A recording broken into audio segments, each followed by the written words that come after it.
Hormuz की लहरों से इस वक्त जो खबर निकल कर आ रही है उसने पूरी दुनिया के स्ट्रेटेजिस्टों की नींद उड़ा दी है।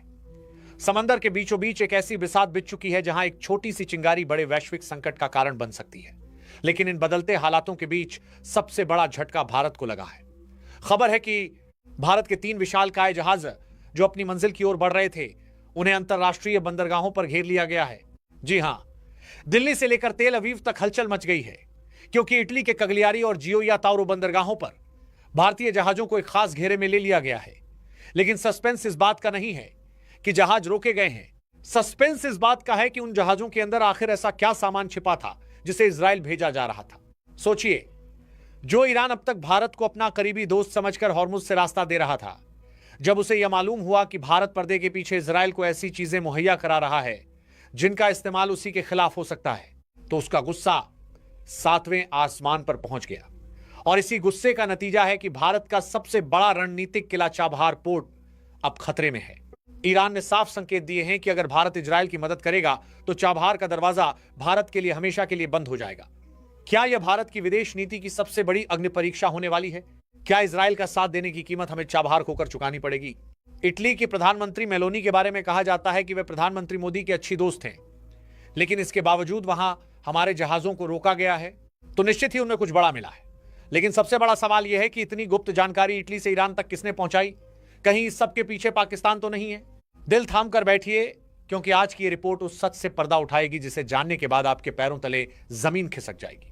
दोस्तों, जब अंतरराष्ट्रीय स्तर पर भारत के 3-3 जहाजों को एक साथ घेरा जा रहा हो, तो भारत के भीतर का माहौल शांत कैसे रह सकता है?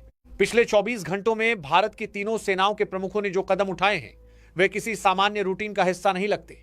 सबसे पहले बात करते हैं थल सेना के प्रमुख जनरल उपेंद्र द्विवेदी की। वे अचानक ओडिशा के जगन्नाथ मंदिर पहुंच गए। लेकिन गौर करने वाली बात यह है कि दर्शन के बाद उन्होंने क्या कहा। उन्होंने साफ शब्दों में कहा कि वे भारतीय सेना के जवानों और उनके परिवारों की सलामती के लिए दुआ मांगने आए हैं। एक सेना प्रमुख का मंदिर जाकर विशेष रूप से सलामती की दुआ मांगना, यह संकेत देता है कि सरहदों पर हालात बहुत ज्यादा संवेदनशील हो चुके हैं। सिर्फ थल सेना ही नहीं, वायुसेना के प्रमुख अमृतसर के हरमंदिर साहिब गए और नौसेना प्रमुख ने उज्जैन के महाकाल मंदिर में भस्म आरती में हिस्सा लिया। इतिहास गवाह है कि जब भी भारत के तीनों सेना प्रमुख एक साथ अलग अलग शक्ति केंद्रों पर माथा टेकते हैं, तो इसका मतलब साफ होता है कि देश किसी बड़े रणनीतिक मिशन के लिए तैयार खड़ा है। क्या ये प्रार्थनाएं आने वाले किसी कड़े एक्शन की पूर्व संध्या हैं? इसी बीच भारत की पश्चिमी सीमाओं पर हलचल और तेज हो गई है। पंजाब, राजस्थान और गुजरात के सीमावर्ती इलाकों में नोटम के तहत नो फ्लाई जोन लागू कर दिया गया है। इसका सीधा मतलब है कि इन इलाकों के आसमान में नागरिक उड़ानों पर रोक लगा दी गई है। इतना ही नहीं, जैसलमेर जैसे रणनीतिक शहर में 11 अलग अलग स्थानों पर मोबाइल एक्टिवेटेड सायरन की टेस्टिंग की गई है।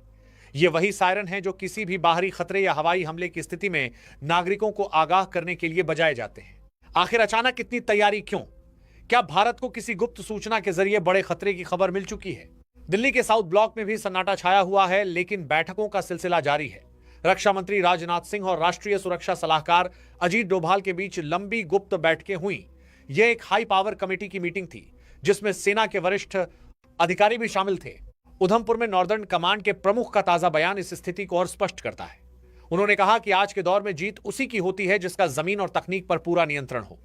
वे होल ऑफ नेशन अप्रोच की बात कर रहे थे, जिसका मतलब है कि अगर जरूरत पड़ी तो पूरा देश मिलकर इस चुनौती का सामना करेगा। सवाल यह है कि ये सारी तैयारियां किसके खिलाफ है? क्या इसका संबंध उन 3 जहाजों से है जो इटली में रोके गए हैं, या फिर भारत को अपनी पश्चिमी सीमाओं से किसी बड़ी साजिश की भनक लग चुकी है? दोस्तों, जब अंतरराष्ट्रीय कूटनीति की बिसात बिछती है तो दोस्ती और दुश्मनी की परिभाषा पलों में बदल जाती है।